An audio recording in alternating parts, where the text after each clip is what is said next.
I'm Chopaholic, former soccer player, now very hard working man in the entertainment world. I'm here with one of my good friends, Frankie B, Coach Frank, trainer to some of the biggest professional soccer players in the world, male and female. We got a special guest today, man.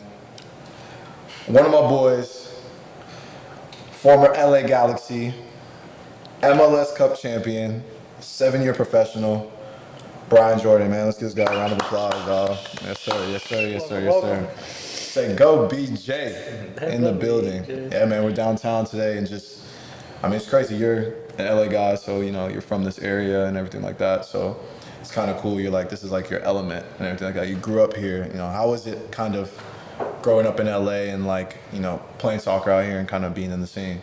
Well, a lot of things have changed, that's for sure. But I will say, first of all, thanks for getting me out. I know both of you fellas for a while. Yeah, I'm always joking about how you put me in a good mood with everything. Yes, sir. This guy can talk about anything. That's why I'm glad I'm here. But talking about LA, I will say when I was growing up, I grew up just east of East LA, okay? Just past Alhambra, and right around then, I talked with people, LA people, about this specifically. Is there was pockets of soccer, right?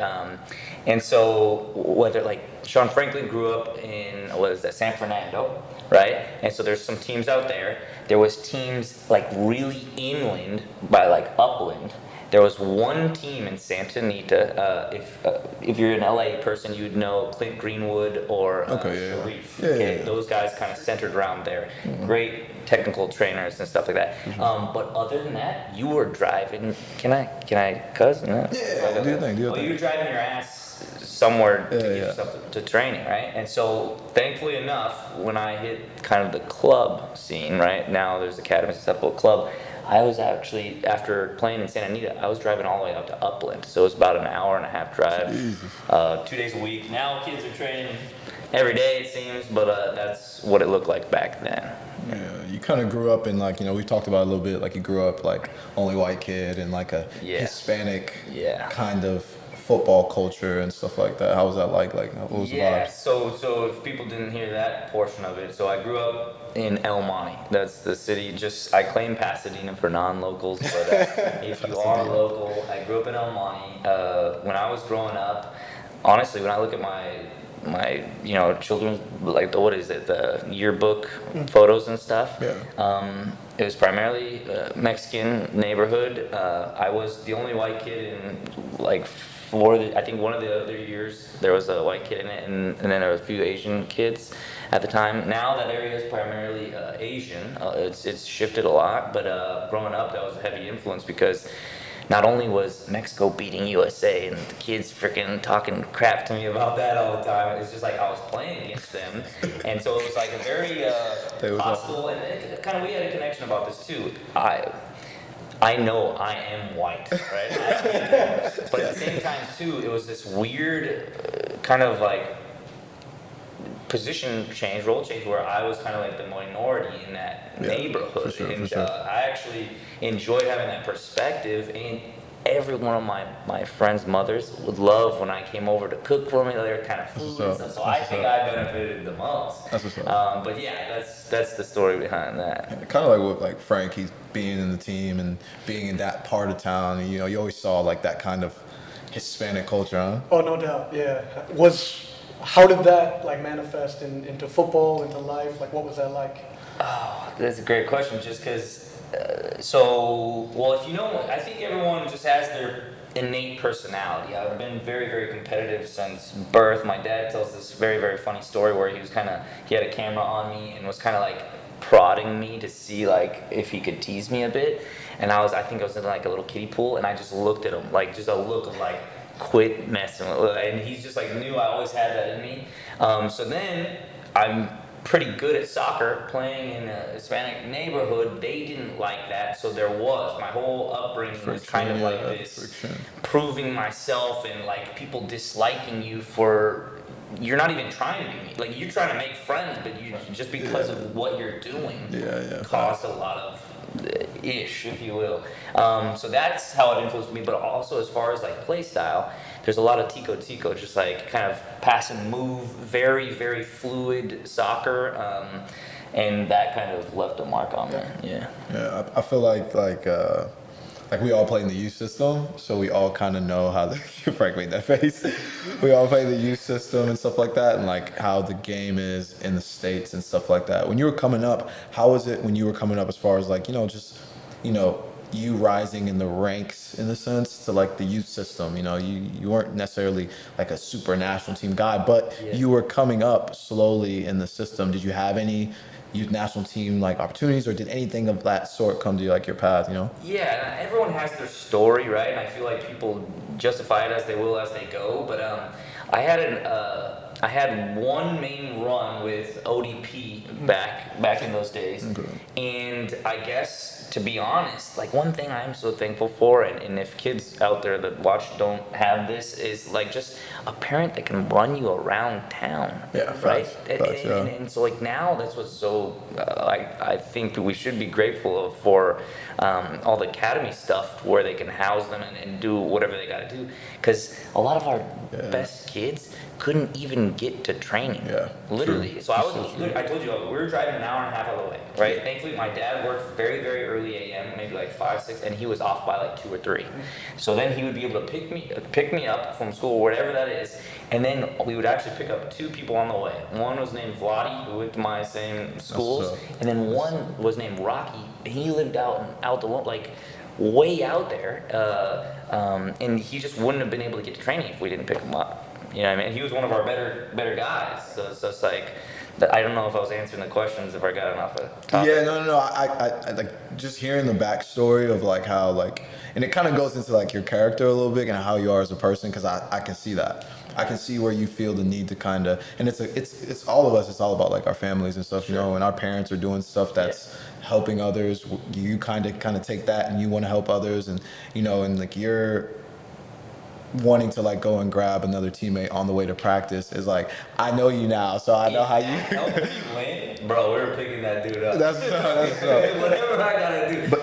Go ahead. But even like your West Coast like style, I can even say like, Frank, did you like deal with like the youth system? Like, did you clash with it, or did you like? Because we all have our thing, you know what I'm saying? Like we all have our thing. So I didn't come from a major market. That's a huge bit. For sure, I'm from Buffalo, New York. Like, there's no football in Buffalo, New York. Yeah, for sure. And to be fair, I wasn't a top level player in Buffalo, New York, right? I played all club, as we talked about, but like, even we talk about ODP tryouts, right? ODP was 3.5 hours away from me. Yeah. Right? Like, so, and something popped up on social media over the last couple weeks about, I believe it was a U15 or U16 U.S. national team, right? And all of those players were in MLS Academy. And there's this concept of like, wow, look at how great the MLS is at developing youth players. But my brain went to how many kids are missing who don't live in a major market. For sure. Or who haven't been seen. You talk about like, they can house the players, right? It's a great thing. For sure. But how many are we missing? How many? Yeah. Right? Well, how many are we missing? I guess the two, I think, to hit back on the thing, I'm talking about coming up, I guess, here in LA. I do get that, but I guess you have to give your faith in the system as far as like they're doing a good job of at least identifying who they can, and like the things that came far away from where they were specifically. And two, I guess it's the opposite issue that I had. So he's saying in his market, it wasn't where you can have a huge congregation of players. In Los Angeles, it's the complete opposite. It's like too many players. And for sure. two, back then it was like back then I'm trying to think of the teams. We had the Patadoras, the Surf, Irvine Strikers, and a team I ended up playing for, Cal Heat, and that was in Upland or whatever. But like those were actually NHB was good back then too. But like that was, if you look at those locations, this is very, very spread. And so like that's why I ended up leaving Santa Anita and going out to, I ended up linking up with Marisa Dew played on that team. Okay, cool. Right before I got there too. So it's like, it was almost the complete opposite. But to say what the ODP story was just like, we were already driving that much, but then to drive out there even further, because ODP was a little bit further and on more days, my dad was just like, and back then I don't think they know you're gonna go pro or not, or like, so it was like the trade-off of like, well, I'm I'm taking it this, and I don't think it's his fault either. I'm just saying that's what it ended up being. It's weird, man, because I think me and like Oliver, we talk about it a lot, and I just feel like they're not getting the best players, man. Like they're not getting the best guys they can get. They're going off of a pool, and like it's a pre or post pool. I don't think it's like a. They're not really like going and saying, okay, we're scouring the country, because you know how it is in Europe. They really go into these spots and really like, you know, they might have places that they usually go to, but they're always eyes are open, you know, and like looking and looking. There's also 15 clubs in every city. Yeah, true, right? true. From top division to seventh division, right? And there's these opportunities that you know you may miss. And the other point I think that we can talk about is not every player develops at 16, 14, 18 years old, right? Like, you know, and you know, you played university football, right? As we all did, and you know, not always the best place to develop as a footballer. Yeah, right? for We've sure. seen it. Some places, you gotta develop yourself. Some places do a great job, but not everybody does, right? And so, you know, you get to 18, 19, 21, 20, 21 years old, and that might be your career. And we talk about European footballers who, you know, who don't show. I mean, Vardy showed up when he was 25, 26, right? Yeah. Just looking at watching clips of Leicester winning the Premier League from like, you know, there's this opportunity that may be missed. But you know, speaking on that, like, where were you at that 16, 17, 18-year-old range, and like where was the trajectory for you at that point? This fool's running. He a runner. At that age, I don't think technical side of the game was completely clean. I think if you were to watch a game, you would say, "Oh shit, that guy's fat," like really raw, right? Yeah. And that's kind of what I was. So much so that was the noticeable part about it. Like, it wasn't almost like, oh, dude, that guy's sick at soccer, but like I would make plays happen just randomly because of the athleticism. Pace. Yes. Yeah. And it wasn't to say that I wasn't good. I was a very good dribbler. I'm just saying, as far as total clean soccer, keeping the football, no, if I got the ball, I'm gonna run it. That's just what I did. So I lost the ball quite a few times, I'm sure, and that's kind of where I sat. But it was noticeable, if that made sense. I actually played with a guy that ended up playing at Chivas later in club around those ages.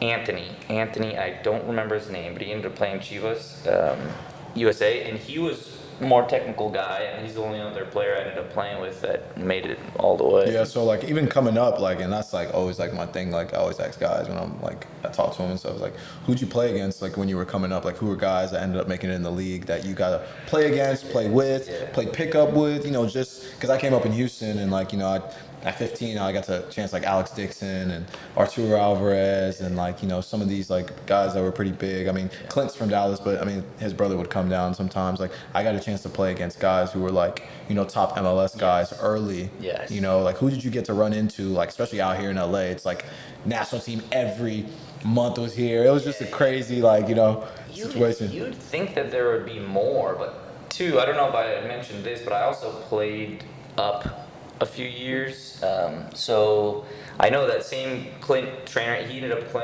training Leo, who went to USA, and then Landon Donovan was on that team, the older team as well. Okay. But then, so I was training with olders a lot growing up. But you think I would run into more names than that, and I'm sure there was on these other teams. Yeah. But I think at the youth, I was more concerned just about playing, and I didn't really, like, even, there's a whole bunch of kids that'll tell me, oh yeah, the score line was this and this and this. I'm like, yo, I don't remember any youth soccer. Like, I remember the games. Like, if my dad tells me a memory, I remember that, but like, I couldn't tell you any specifics about them.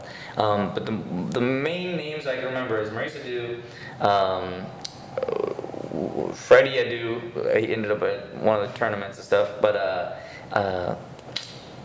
it's really Anthony Hamilton is his last name. That was the guy I played with. Okay, yeah. And maybe like one more, but it wasn't that many. I feel like y'all had so many cats out here. That's why. It's just- I can't remember a name. Michael Orozco. He Orozco, ended up playing in Yeah. Mexico. Yeah. Actually, funny story. Totally changed this. So, and if you see this out there, just I'm not bitter. I am. No, He's very good. so check this out. So I ended up playing. Something happened where one of these teams, something happened, and I ended up on NHB for a short period of time. Okay, NHB got caught with an illegal player or something that literally, he looked like the kids don't know, right? So we ended up playing in a Sunday league. We changed our name to Pumas or whatever. Again, one of the only white kids on this team. That's a lot of my upbringing. And Michael Roscoe was on that team. And at the time, he played kind of like a center midi role, and I came to that team as a forward. We were in this like Mexican league.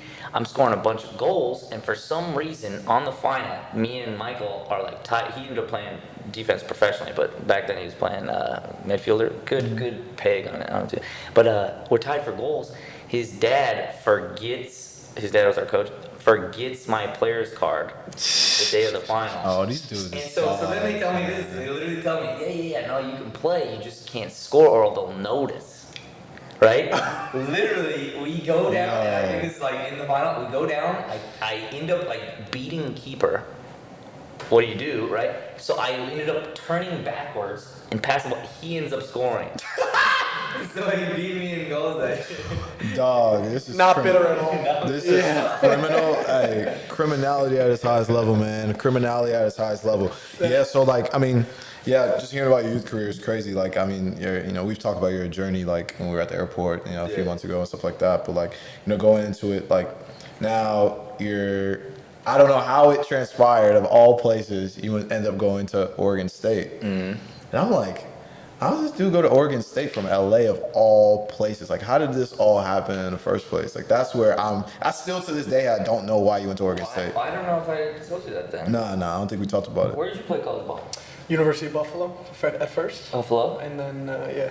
Okay, and you? I went to Gardner Webb. Gardner Webb. And as far as your own stories, was it location based or just like an opportunity? I had a friend who was going there, and he was like, hey, like, they went and told the coaches like I was good, and then that was like pretty much. Yeah. So pushing the door. Okay. Yeah. And you? My club coach was the assistant at UB. Okay. Dang. Sees something, Easy brings money. it in. And Easy money. So along with your guys' story, I think the way back then, because now with social media, the kids know already, like make a tape, send it, or whatever. I think back then it was like if you had one friend that knew anybody, that's kind of the line you were gonna take. Like, Yeah. And my sister actually played at Cal State Dominguez Hills. This is the place that the Galaxy play now. So I always just was in this belief of, oh, I'm just gonna go play there. Someone gotta see me, and we'll figure it out. Yeah. But the one tournament before like my college time would start, it was a college showcase tournament. Well, we're playing a tournament, and just like I said about the athleticism, I ended up just doing a random bike, scored a bike in this tournament. A coach saw me, kind of comes over. My dad was the assistant coach of this team, and so he comes straight up to my dad, didn't know, and I was like, hey, who's this number 6? What's his story? Is he going to college or anything? And my dad basically told him like, oh, no, that's actually my son. He's got no real plans or whatever. And so then they sent me on a visit up there, and here's the funny tie-in now with names. But I get up there, Alan Gordon was on my my what do you call that, like That's a visitor's trip. Yeah, So it's official 20 visit, yeah. Was he there before you? Was he there a year before you? Yeah, so he only played there 2 years. He came from Yavapai in Yep. Arizona. Yep. Was murdering, because I think it's a different. That's one of the top like D2. D2s, Them and Grand right? Canyon were like the Yeah. killers. Like they were Yeah. destroying everybody. Yeah, they were nice. So meeting him was pretty exciting because I had, once I had and looked up his story too, he had been ripping it up. So then to come up there and he was scoring a goal a game at the D1 now level. But it was just funny getting to meet him in that setting, and just when they showed me the school and everything, it was quite funny, quite entertaining. That's hilarious. Yeah, Oregon State's it's a big program, like from a football perspective, even like a basketball perspective. But Yeah. their soccer program is actually not even that bad. It's actually one of the ones that snuck up on people. So that's the thing. That's what I'm so surprised about. I think they won it last year. The whole. Yeah, the college game ain't like that no more, though, man. I guess they're getting international guys. Yeah, but the college game's changed. When all of us were kind of playing, it was at its peak. I think probably when me and Frank were like getting out, it stopped. I think you'd be surprised by the quality of the college game. Yeah. The difference is the best American players aren't going there anymore. That's what I was going to say. Oh. That's what I was going to say. My perspective is now the recruiting process is just different, and then they're getting these kids internationally. And so I was thinking maybe it's even possibly a higher level, but I'm not sure. It's really so prior to my time at Angel City Football Club, I was with University of Pittsburgh with men's and women's soccer. And the thing that, if you're not maybe Clemson, North Carolina, these top, perennial programs, you're not able to grab the top American talent right off the bat, right? First of all, the top American talent is either going straight to the MLS or they're getting their ass overseas, right? As they should, right? For the best opportunities to develop. But so, having been at Pitt, which when the head coach took over, Jay Vidovich, who was at, Wake Forest, won multiple national Jay was championships. Jay, legend. Oh, is he cool? Oh, he's the best. I always heard about him, but I never. Best manager I've ever worked with. Really?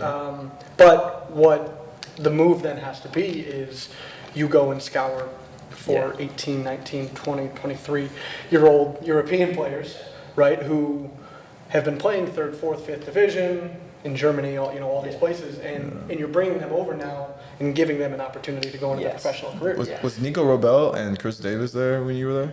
No, they weren't. But yeah, and so you're seeing these guys come over at 21, 22 as European players who are, pretty established guys, who can play a bit of football, and they're going like, okay, if it doesn't work out, I come out with a 4-year degree and come into being my profession, and if it does work out, they can still rock right into the MLS, and so there's, top to bottom, I don't know the quality compared to 10 years ago, but there's still some footballers. No, I'm surprised. Yeah, I don't pay attention to the college game as much because I know like the guys that that are a lot of the games change. It's now pro, or you go to college for a year and you dip out. And guys were doing it back in the day. It was just not the main route. But I wanted to ask you though, what was your dream school? You're from here, so where did you want to go? I know UCLA was a school back then, but yeah, if I could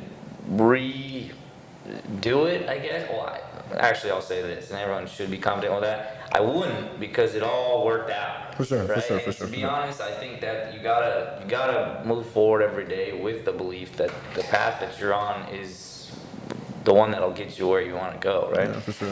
But as far as just namesake and being in my city that I love even more, going to UCLA would have been nice because it's just up the road. I think the talent around me, whether playing time would change, that could have been a factor. Yeah, your PT, yeah. But I do think, though, on certain rosters, getting you the ball in those dangerous positions makes you look like a better player. For sure. And I always was this guy that individually, if you look back into those times, I played with Robbie Finley, made it to Real Salt Lake. Yeah. Basically, all forwards came out of our school. Ryan Johnson ended up going to Portland and San Jose, left footer. Alan Gordon, and I think we had one other guy. But it was a lot of just individual talents, that would get through in that school, and I just think if there was a difference of that, people getting me into the positions I like more, you probably would look even better, Yeah, that's crazy. It's people don't understand how much playing with top guys, it just changes the game. It changes your mentality towards the game, you know what I mean? But that's the thing. I think that fight is who makes me me. Does that make sense? Yeah. I do not need it pretty. I will fight you for it. Does that make sense? And I do appreciate that about my game style. Because some of the stuff I hear about the youth right now, and not that this is the topic, but not that they're soft, but they're so technically gifted, sometimes that's some of the give, right? Yeah. I wouldn't mind beating the kid a little bit, because I got a lot of that, and I don't think it hurt me. Yeah. I think that ultimately, if it doesn't wear out the kid, it does. As far as mental fortitude and stuff, it puts them in a good environment. Who's your coach at Oregon State? Oregon State, oof. So shout out to Dana Taylor. Had some ups and downs with this man for sure. But ultimately, when you look back upon these things, you realize, I could see for all the things that was going on. Let me segment this with back then. Especially when I went up there, I was wearing all double XL. I was known to rock a do-rag or two. And hip-hop was... Tuck his ruggish bow, right? I was from LA in Oregon, so there was a lot behind not what was going on the field, just like off the field. I think that I'm a very misunderstood figure, especially around then. It must have been. Oh, for sure. Because they're looking at me. I had some of the best grades on the team, but they're looking at me. I'm dressing kind of crazy. I talked a certain way. Yeah. It wasn't what they're used to for sure. They actually, when I went up there, it was confusing. They thought I was Mexican, and so my whole life I grew up as a white boy in Mexico, or Mexico, in Los Angeles. Now I'm going up there, hearing this from whiter people than me, I guess, and it was just like, just very confusing in a way. Like, why does any of this even matter? You know what I mean? I just kind of blown back about it. Actually, we talk about this with the different diversity stuff, and just like how I'm like, It's just the outlook, man. Like, you can't, like, you can't. This is the thing people don't understand too about, like, I had a friend who we'd go play, and like people would, like, at the time I was in shape and stuff. I mean, I'm still in shape, but hey,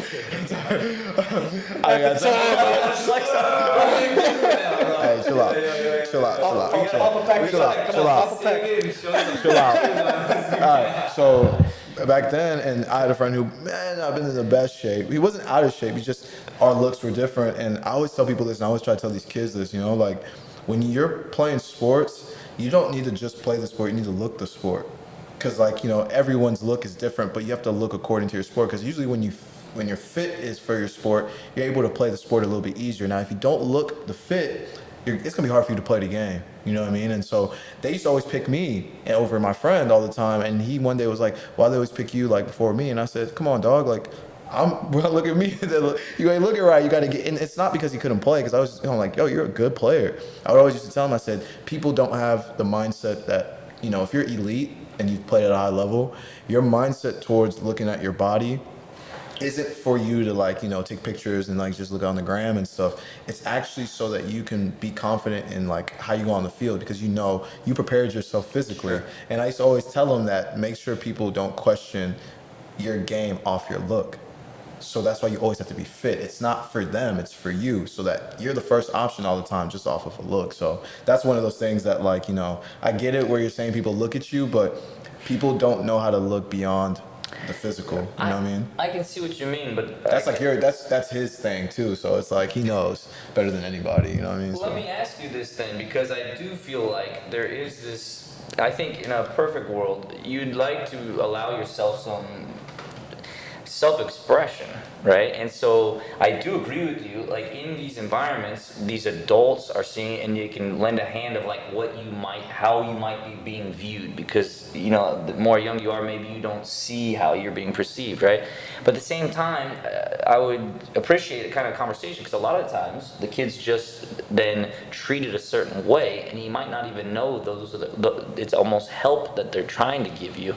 I guess my question to you guys would be, do you not think there should be any self-expression, or, like, as far as clothing or whatever? Talk to the trainer. I'm with you on this one. I mean, for me, like, there's always going to be other people's perceptions of who you are, what you look like, how you carry yourself.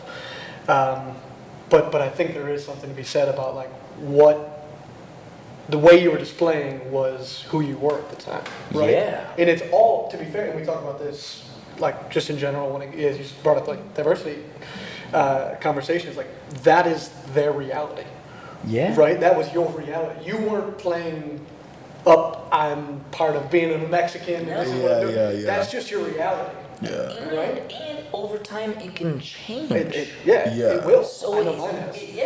But will you get that chance? And that's the thing too, is, like, people might look at you that way, and it might stop your opportunities from actually happening. You know what I'm saying? And, like, that's where some people don't understand, is, like, and I'm not really a guy that's big on look. Like, I'm big on, like, character. Yeah. So, like, you can look a certain way, but once I get to know you, you might show me something different, and that whole look changed. Now, even if you do look like that, I'm like, oh yeah, whatever. So it's about the outside world, and people, not everybody, you can't expect everyone to think like you. You know what I'm saying? Yeah. So it's you can do you, but make sure you're ready for the results, of that. Yeah, no, it's all just a learning thing, for sure, right? Like, for sure. and too, until you learn self-awareness and True.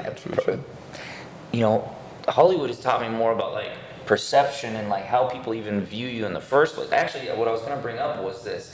there's a player I played with, and I don't think I would have saw it this way unless I had this experience. Which, and I know he'll probably even watch this.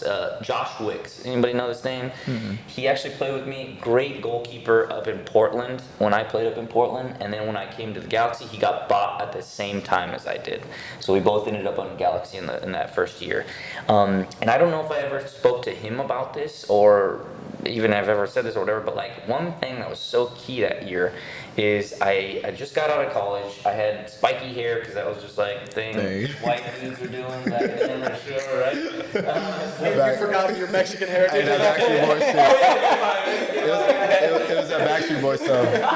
I had so much gel in my hair back then. Like when I see the whole new like Pauly D stuff and stuff, I was like, okay, that wasn't too far off. Like, well, but anyways, so went from that, shaved my head, was playing soccer now, but like still as far as like hip hop and how that was influencing me, like that's what I was doing. Well, there's a guy, black guy, Josh Wicks. Very, as far as both doing the same thing on the same team and everything. And we would start, this is the first year we started doing autograph sessions. Mm-hmm. Okay, I'd never been in college, we didn't do that.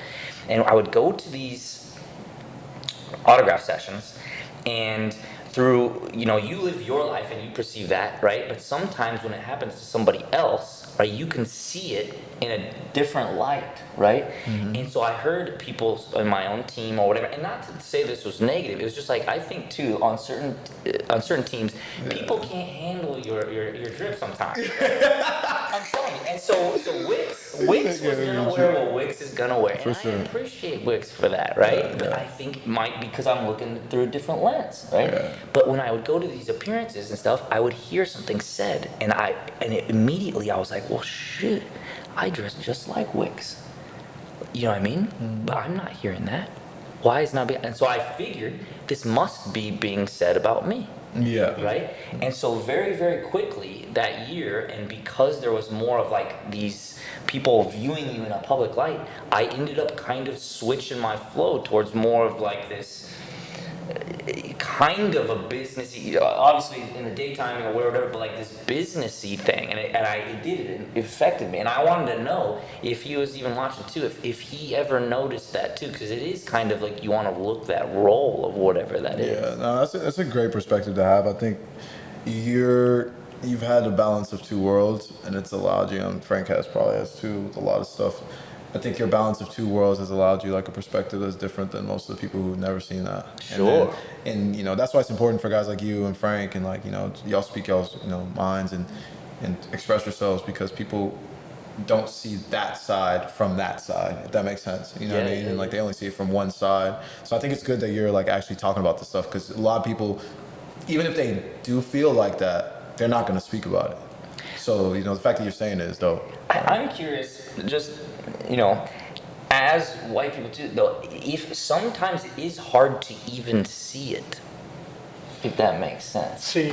Like, for example, because whenever I talk about different race things too, right, like I often wonder, me being white and me being a minority in certain cases kind of even allowed me that sight.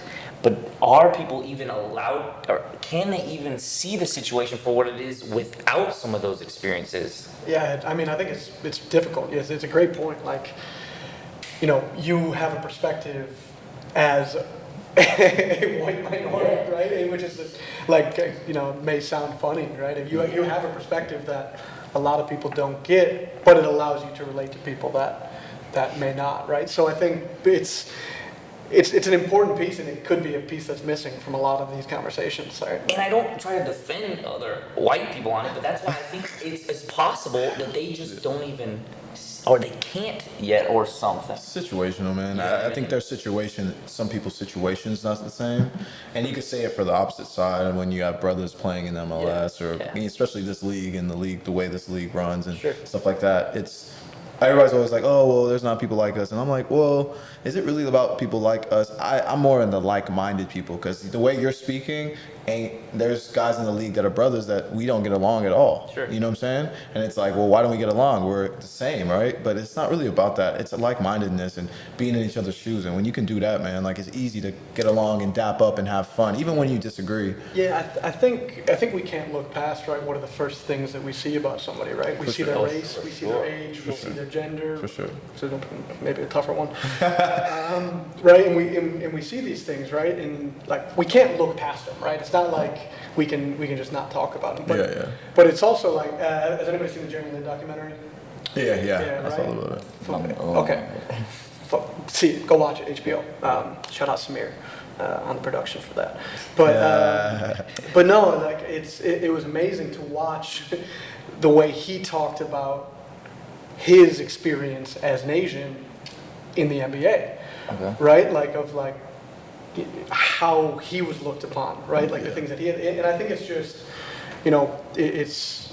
I don't think it's one person or one type of person, but that it is a reality that you're viewed on, or your experience is a lot on how you're viewed as a person, right? For sure. And it's real. Yeah, for sure. Now, with that, you said you were in Portland, was brought over to Portland to LA.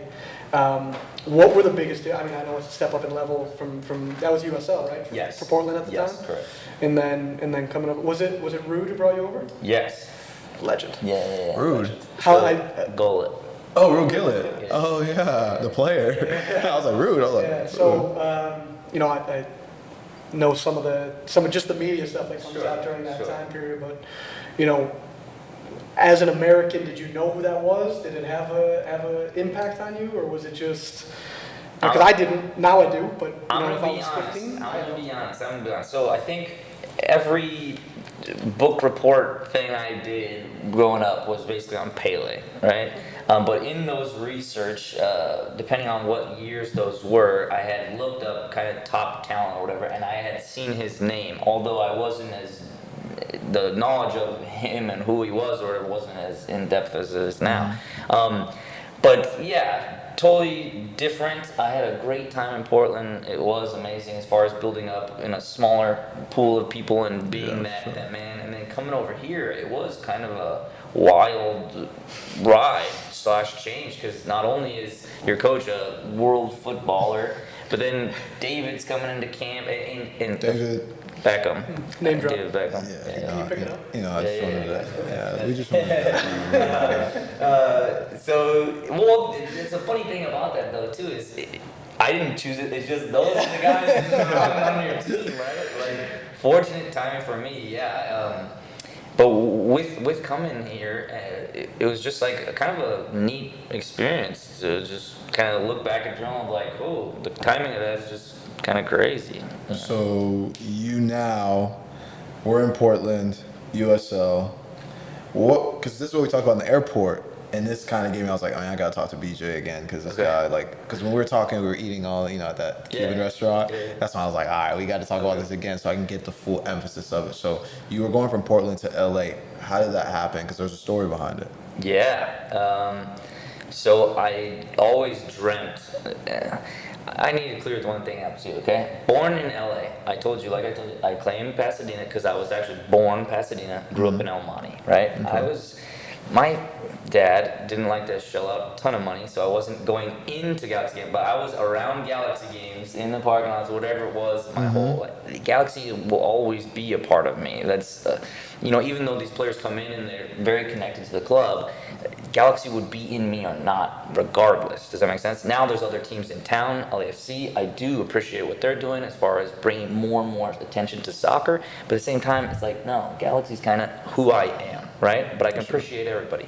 Where was I going with that? The story behind Portland, though, is you go up there. I love Portland just as much because they were so good to me. It does that. One coach taught me up there, though. The fans can love you just as quick as they can hate you, though. For sure. You do learn that along the way. That was great advice for a young guy. But the story behind it was just I had always dreamed of playing in LA. Kind of had to just go walk on everywhere I went. So I went I did get a scholarship for Oregon State, but out of that we had played Portland Timbers a few times, just in passing, because they're just right there. I actually went on trial at the Galaxy. Paul Bravo was coaching UCLA at the time, knew me through, we played against UCLA, brought me to camp. I actually showed very well that year in that camp, but didn't get signed. And so they're like, look, we have this other coach that checks on Portland all the time. Why don't you go back up there? You can finish school, you can do this, you can do that, and if you do well, we will buy your contract. So that was kind of like a word. And you hear that though at the time, and you're like, missed it. Missed that chance. You know what I mean? This was the time to rock. So I ended up going up there, ended up walking onto the team. I think the only reason why I ended up making that team though is because they had no money to buy a big forward. And all the defenders back then that are listening, I scored so many goals in that preseason against our own starting defense. Okay, I was like, how would I have not made that team? Like, you told me you would have bought it. I had scored more than, anyways, that's here or there. But anyway, so I made Portland Timbers, all right?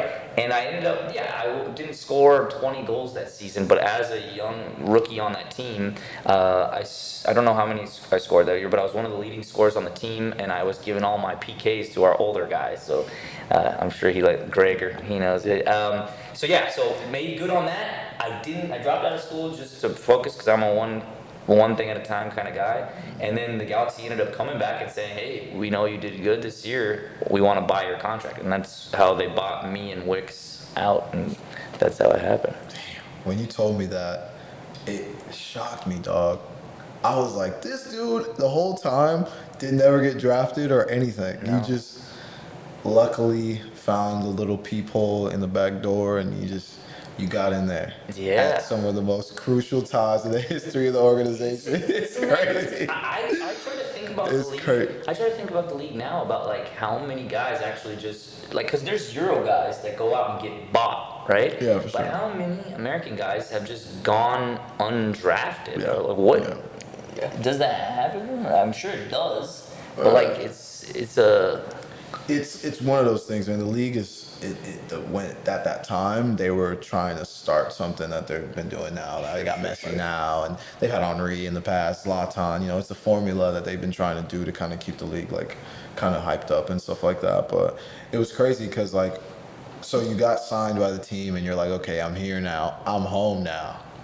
I'm home. Now let's keep it real.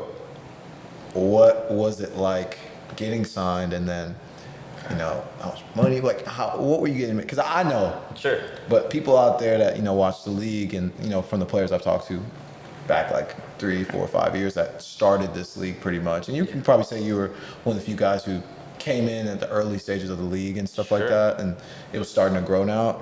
You know, how was it when that happened, when you knew, okay, I'm signed now? What was the reality? So the reality was, and I'll tell you a funny comment here, was I was making a hell of a lot more money than I was in Portland. Right? but with that being said, hear this out. So the MLS had the developmental contract at that time. Okay, so this is 2008. I think that's the last year of the developmental contract. It was $12,000 a year in LA. Good luck, dude. But anyways, MLS. so, but that was the lowest contract. I fortunately somehow missed that contract because I was bought as a player. So I believe I would have been put in that category. All of I think our rookie class that year was like 11 to 14 people. We had so many. It was a 45-man roster back then. You had so many guys. It was crazy. This is when you had a reserve team, all this different stuff. So long story short, when I got here, I think the developmental was 12. The league minimum was 32. And so with 1 week of me coming here, because that was the case, they ended up putting me on, I think it was league minimum.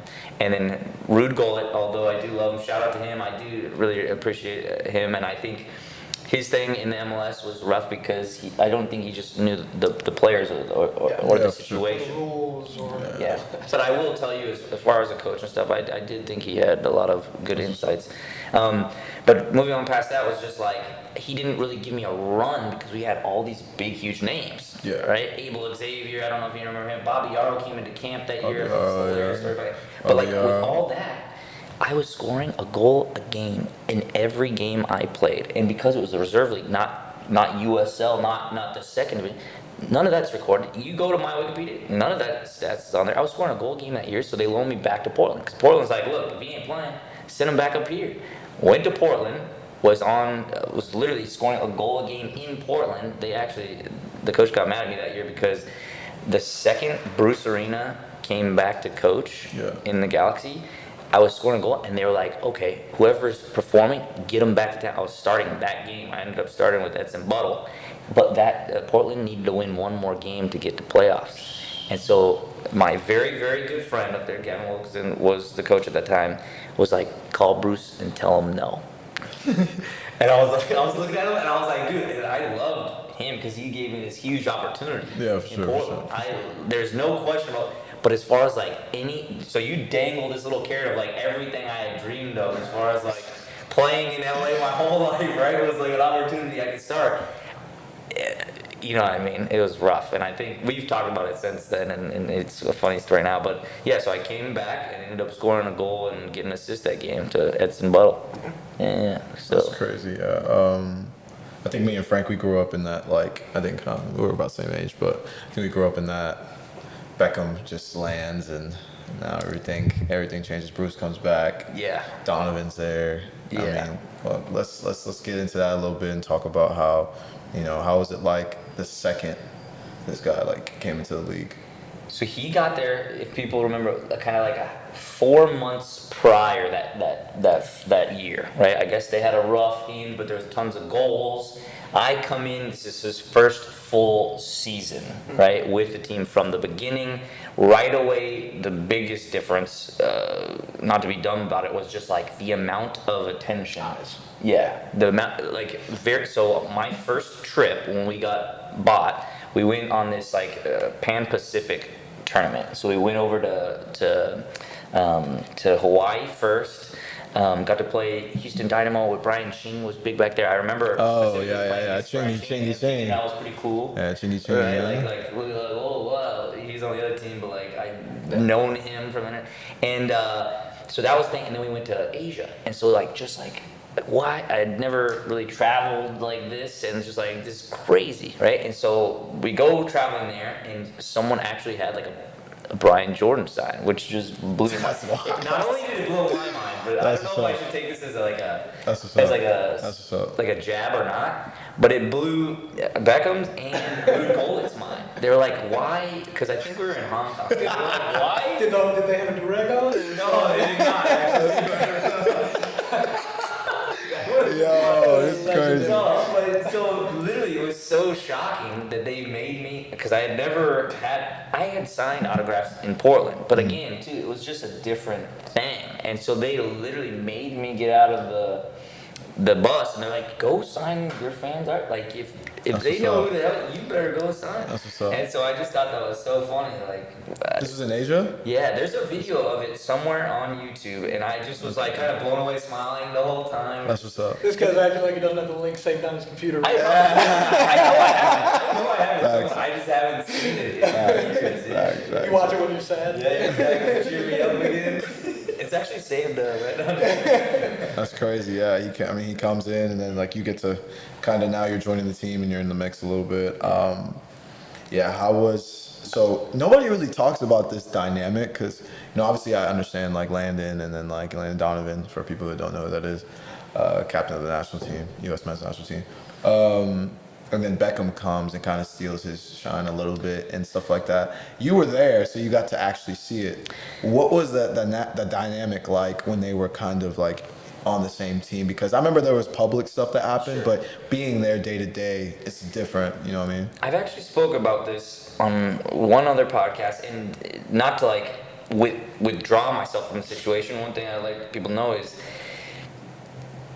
it's very understandable how if you're a very good player and another good player comes in, how there could be a natural kind of a rift. I'm going to be honest with you right now. One thing I want to tell every professional player is off the field, it's like you want to be able to connect with your bro. You miss the days you were playing. If I was competitive or not, you end up bonding over those things. On the day when I was playing, anybody that played the same position as me, bro, savage. I really secretly wasn't even really your friend. You know what I mean? Like I'm not so combative where I wouldn't be your friend, but it's just like really I'm so competitive with my own head. My own brain doesn't allow me to be fully like, cool. Yeah, that's my guy, right? Yeah. And so I tell a lot of players that because I just want to paint that picture first because there's got to be some natural thing there. But on top of that, I didn't really see a lot. I feel like the feeling though, I mean like the vibe, like. But true. But at the same time, I then went back on loan to Portland. So as far as those interactions and stuff, because I think there was a book that came out that year and this and that, and when I think back to my own recollection, is I just never saw that. I didn't, because too, my own personal relationship with David was pretty good. And with Landon, I had known him from U2, and I think he treated me pretty good. So it was like, I don't think I was getting, and I was just happy to be there. Facts. You know what I mean? Like, I really missed that sense of the thing. I didn't pick up on it. Does that manifest itself now? That idea of going back to you talking about like the person you're in competition with? Does that manifest itself in anything you're doing like in life now? Outside of the game? Yeah. Not really. Okay. And only because, too, it could be a perception thing. I think, you constantly learn about yourself and stuff. One thing that almost hurts my feelings the most, though, is like certain players that I have played with, like I am the kind of guy that, like, if I ever knew you, I want good things for you. If I was ever competing with you or whatever, like, yeah, my competitive side of my brain can be a dick. But dog, there's a balance, dog. Like, and that's where I think the guys in the league, they got a lot of issues. And this is me being around a lot of these cats 24. Like I've been around a lot of these cats since I was like 15. Sure. And obviously I'm a little older now. A lot of these dudes don't know that. They don't, and you might have been able to do it, but a lot of these cats don't know how to turn it off. And I still see some of them. We saw a lot of them when we were in North Carolina. Like they're still like that. But there's a difference. What I want to tell you is this. You just gave me too much credit, so I'm going to take away that. I can turn it off when I'm not on the field. The second I touch a field, I then operate, and I literally, even me and you, if you beat me one time on a field, I'm going to hit you, Joe. And I feel you. I feel you. No, there's this I understand the competitive, but I'm saying like there's this thing of like if you're the better man or woman or whatever, sure. You have to learn that if you win a big chunk of your battles, that's great.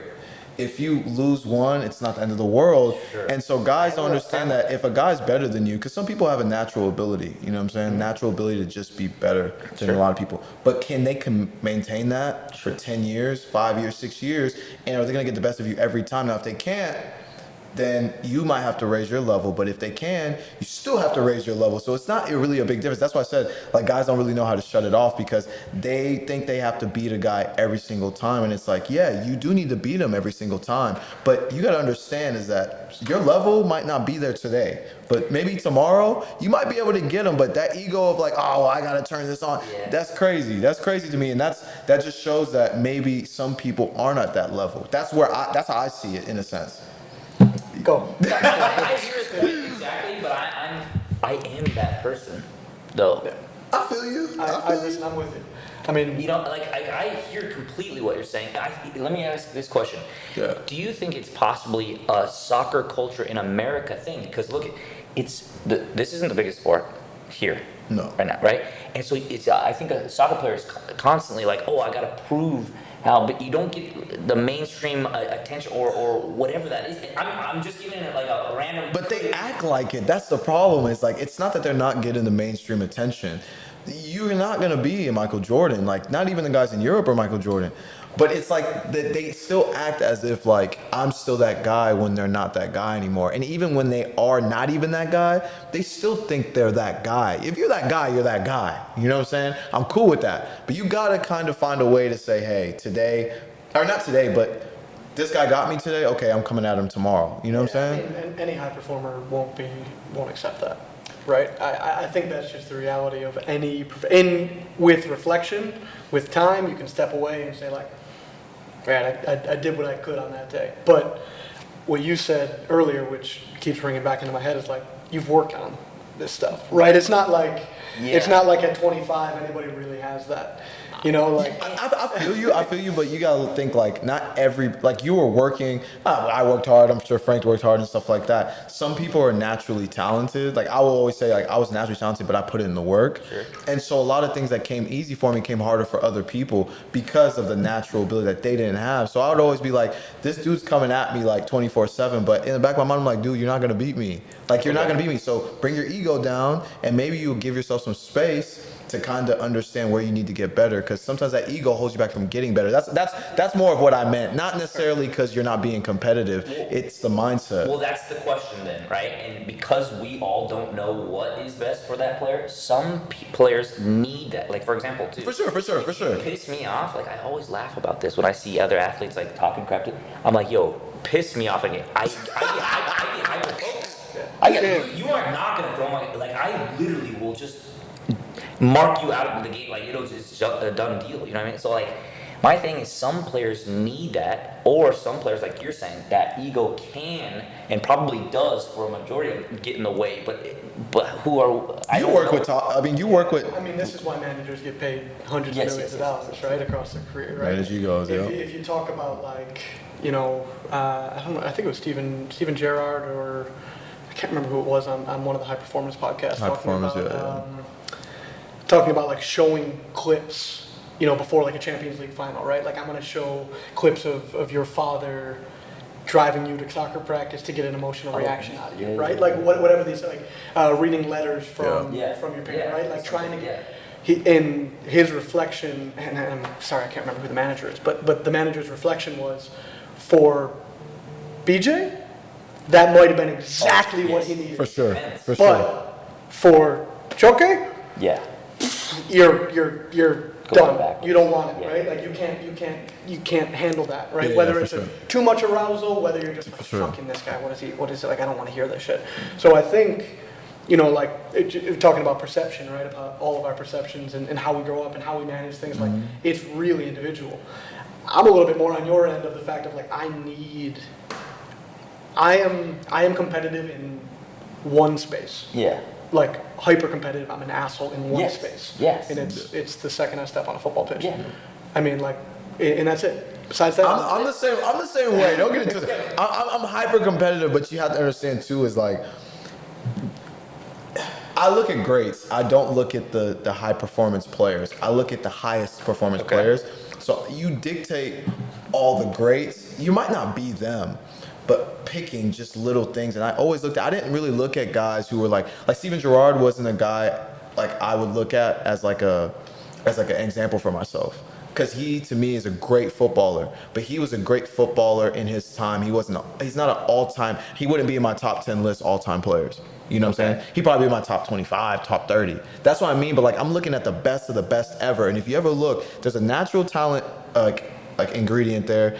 And there's this mentality of like, I know what I'm good at, and it's over, you know? Let me ask this question. Because you see this maybe slightly different than us, let's us ask you, because we might not understand that side of it. Yeah. The question to you I would like to ask is, what then lets you operate, and don't take this the wrong way, it's just a question. Mm-hmm.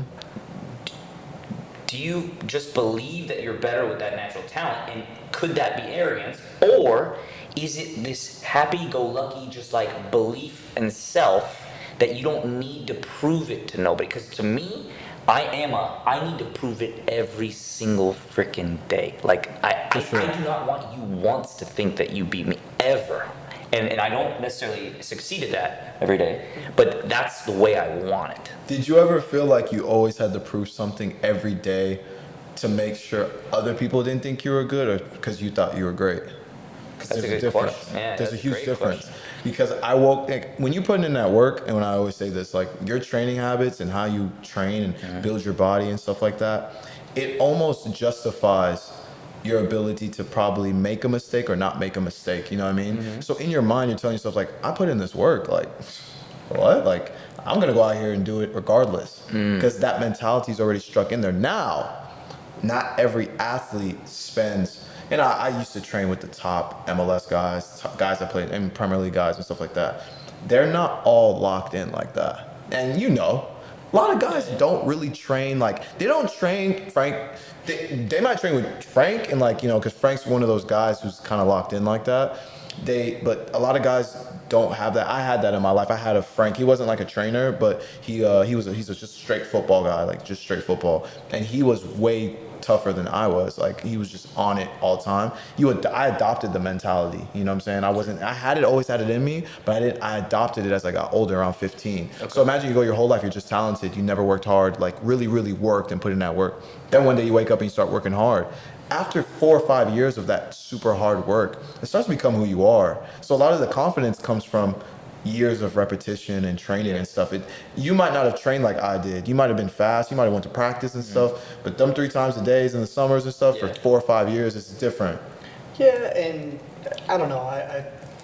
I think a lot of it has to do with just what motivates you. Yeah, and right? the individual, for sure. And people talk like, oh, ego's a bad thing. It's like, fuck it's a great thing. that. It's a great thing.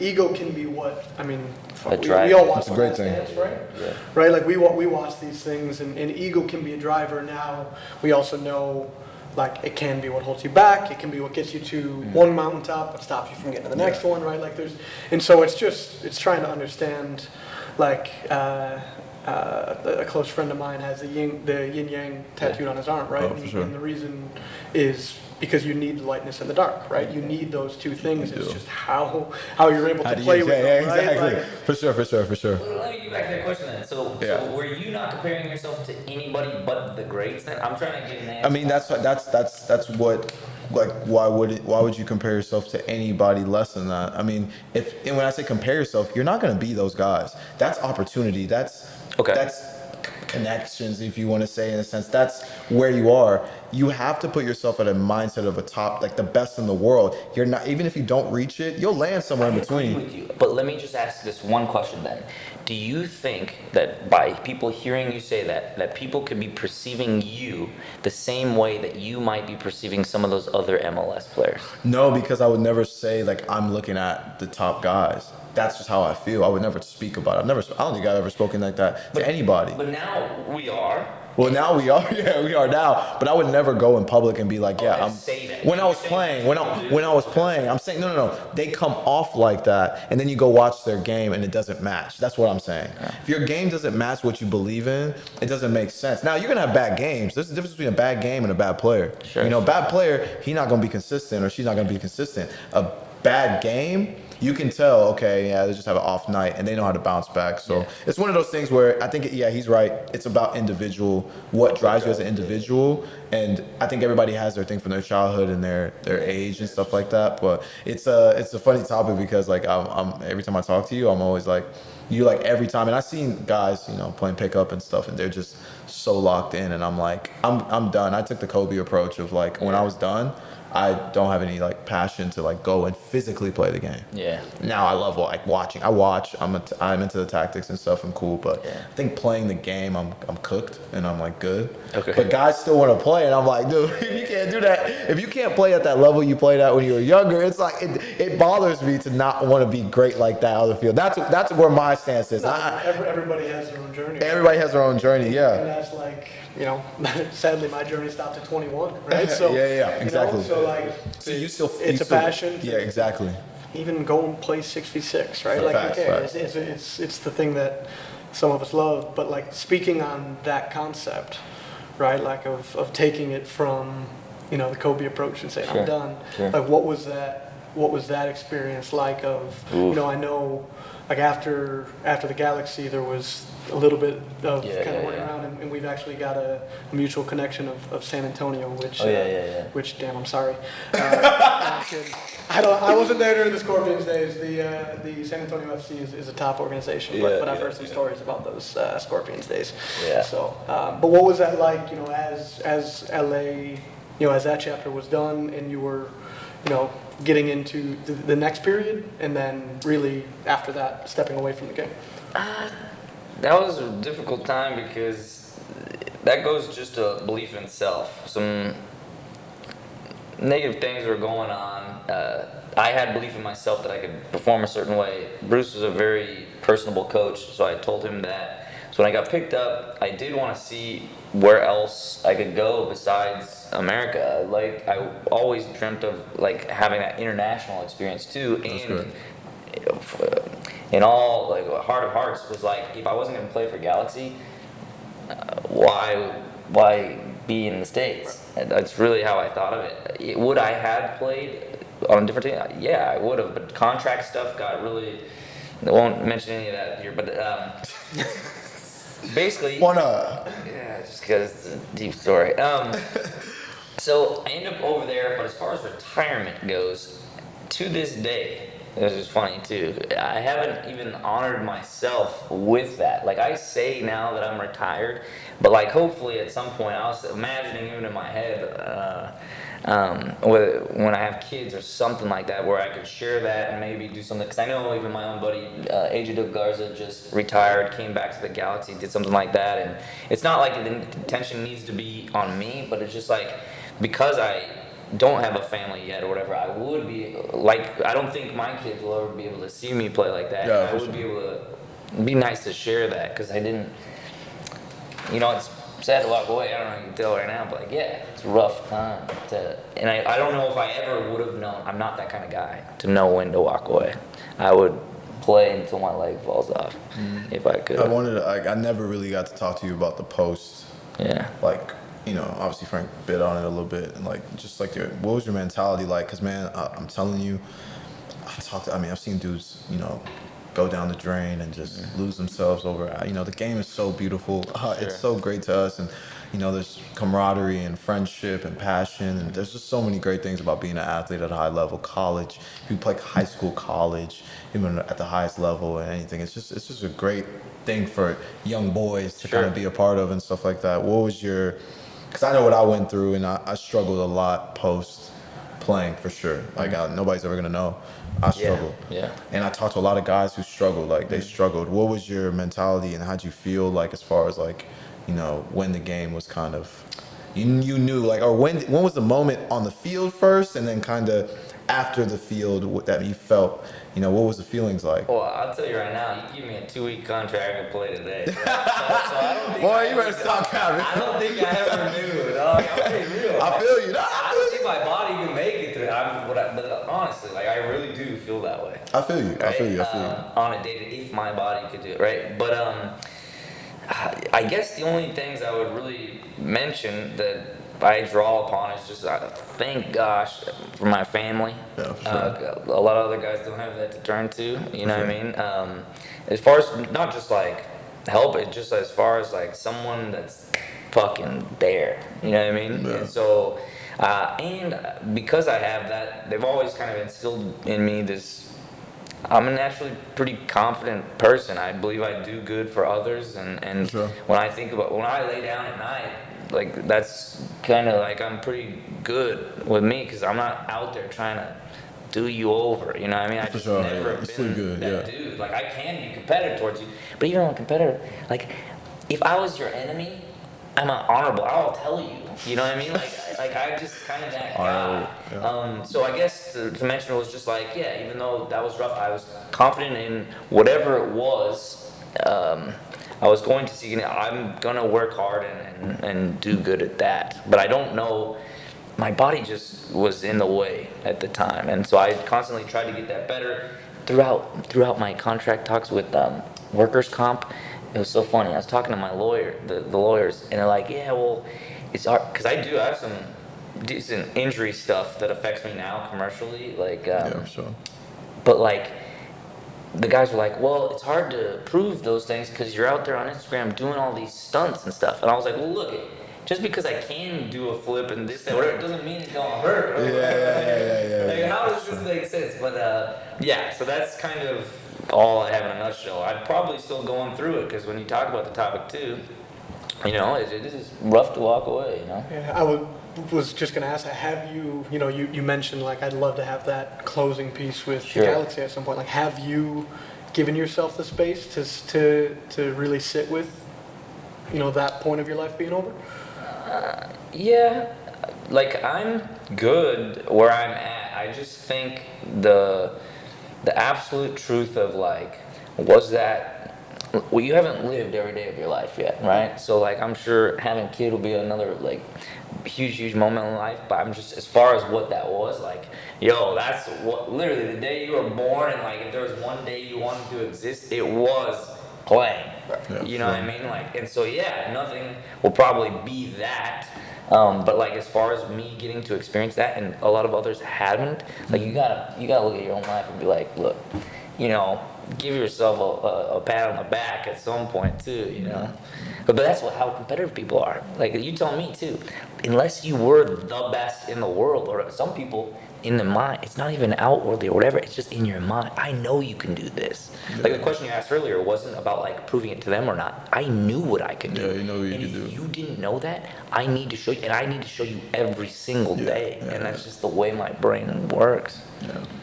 I don't know if I answered it. No, Nah, if you could relive one moment, what would it be? It doesn't have to be football. It could be anything. One moment, relive. Huh? Can't change it. Just gotta relive it. Oof. Dang, I never even thought about I'm on the spot. I don't even know. I mean, MLS Cup? Come on. Yeah, I would say this. If I could be more individual, I felt really good about certain goals that I scored. That's just a thing about scoring a goal and running on the field, right? Like, I love that about soccer. Like, there's guys in the NBA that celebrate. I think touchdowns, they get into dances or whatever, but like, how long do you really have in NFL to celebrate? I mean, 15, 20 seconds. I mean, It doesn't feel like a football celebration, like a It's soccer different, celebration. yeah. right? Yeah. At one point, dude, everybody on the field run over. Like, it's just a different kind of celebration, Yeah, you know? yeah. So it's got to be one of those. I do really feel proud about that one goal I scored against AC Milan. That was a really, I remember that. I felt, and then too, just all the energy that comes out of it, like run, go do flip. But that was a good moment. And there were some Portland goals I remember really well, but probably one of those. I never got to ask you what's your relationship like with Beckham and Donovan and like some of those guys that you played with? This was what I. Stack squad. Yeah, I know. Oh, a stack. We're not leaving Keen out of this. I'm just gonna. Oh, Robbie. I Come love on, Robbie. man. Plus two, he was awesome. Dog. Anyways, with all those dudes, There's a story there's there. a story there. The story I'm running through my head is like He one said year. dog. One year in the. Here's my thing I want to say is those guys that have done really well in life, right? When you're a younger guy, they would ask you, "Oh, do this. I'll give you X, Y, Z," and a lot of it had to do with per diem, or whatever. So I remember one of our international trips. He asked me to do a task that I thought was very easy, and I was like, "Oh, I'll help you for sure." And I did it, and he gave me the money. I just couldn't believe it. Like, oh wow, that's a large amount of money. Like, thank you so much. But anyways, what's my relationship with these guys? It's good on my end, but that's what I'm telling you. Based on perception of different players, or whatever, I've noticed certain times too, where like I'll get into Instagram, unfollow, follow. I don't know if you guys even care about this stuff too. Yeah, I wouldn't even know who followed me or. But sometimes, because I tend to watch people's careers, and I'm happy that I got to know that guy, and dude, he's still doing it. Like, sometimes I think about how I feel body-wise, and I'm like, dude, that's incredible. Like, I really do. Like, I'm more of like a wow kind of a person. And so David I haven't talked to just recently, but someone I know very closely to him, that works with him still a lot, and he had just said hello recently. Landon, again, haven't spoke to, but I saw him when his what is it, the statue unveil, and when he's here in town for the second teams, because they still play all the time. So it's all love to these guys. I just saw Mike McGee at TST. Oh, yeah, He told yeah, me yeah. some wonderful Yo, talk story. about that. Talk about that story because that was cool. I thought that was super sick.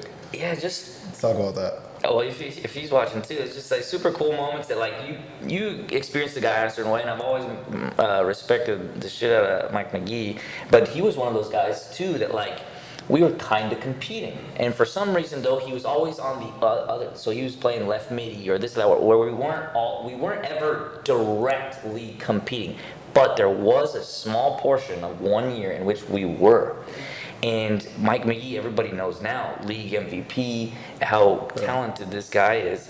But at one point, it was this thing where we were actually training. I think it was to play left midi. And I actually had, and don't take me for it, but I guess beat him out in a way at training, or at least that's the way Bruce thought of it, right? And Mike, just like what we were talking about as far as competitive driving, Mike had an issue with it. So he went in there, freaking told Bruce how he felt, right? And so it was really cool to hear from his perspective of just like then what Bruce said about me that I never knew. That's you know, crazy. Bruce coming to swing for you, whatever. And then over the time, the more Mike McGee got to know me, I guess that kind of showed true to him of like, oh, that is the way Bryan is, and it was kind of like a neat moment for me because.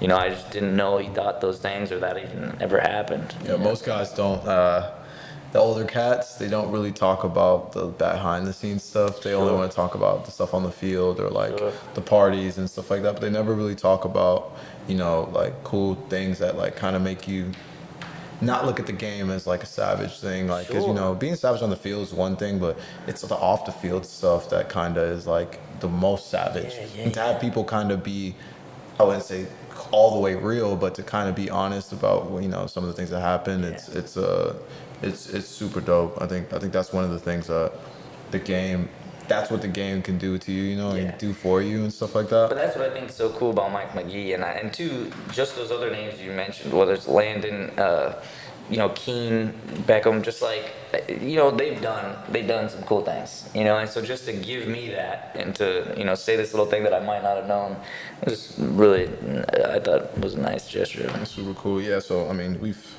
talked about a lot and just your life and everything like that. You're a little older now. You're not too old. You know, you still look like a young guy. You know what I mean? If you could go back. I heard it. Listen, you're old as shit. So what's going on? And Bryan kept saying Bruce. And Bryan kept saying Bruce Arena, the U.S. national team coach forever, a bunch of World Cups, if you guys don't know. But yeah, like, you know, going back into like, you know, looking at your like youth level and like where you are now, like, what would you tell your younger self? Like, what would you tell yourself that you didn't have back then that you actually have now? Because with age comes growth, you know? Yeah. All the three things I harp on, maybe I'll only come up with two, was just like belief in self, persistence. Literally, you bang on a door enough times, bro. Whether I'm a big believer of this. A lot of my game is almost will. I will literally will it to happen.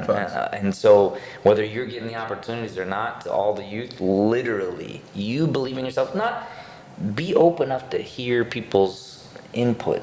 Try to use it the way best suits you, but believe in yourself and keep going. Those are my main things I harp on with kids, because literally you believe it and you will it into your life.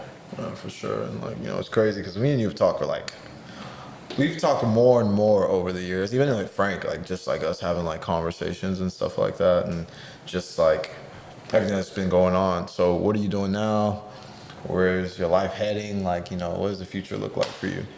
Well, that's, let's see, not to talk about this too much, but obviously I jumped into acting after, and we're on strike right now, so hopefully that'll get ironed out. But in the meantime too, unless you're a complete working actor doing it every day, you kind of got to keep yourself busy with other ventures. So been working with a mutual friend of ours, you know, Mo Ali, doing social media stuff.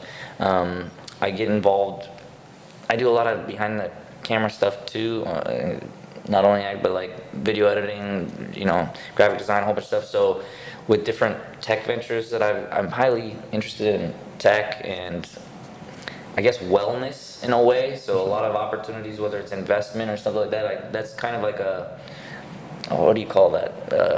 A vertical that I look into often just because I'm always on the computer and I like that kind of product. I think you can get wealthy in life based on product stuff. And if you looked at the use of Instagram and all that stuff, I just think it's like a no-brainer.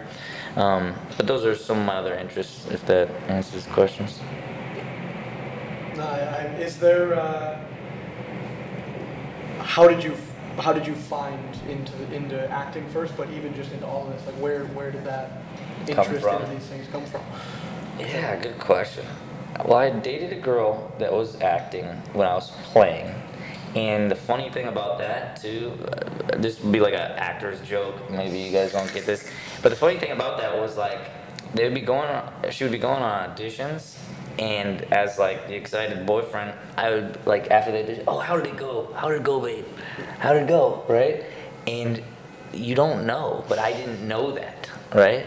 And so every audition she ever had, or basically I'm like asking her how it went, and I didn't realize that I guess that can be kind of annoying as an actor, because now I'm acting, and you go in the room and you kind of just have your own like performance, right? But no one really tells you like, oh, awesome job, kid, or like, or you don't know that until you book it, maybe a month, 2 months, whatever. And so oftentimes it's like a no, right? And so I just like, now it's a funny thing looking back on it. It was just like, I guess what I'm trying to say is that was my first experience with it. I don't know if I had ever thought of it before, but then got into commercial stuff that way just because I was doing the soccer. It was primarily soccer.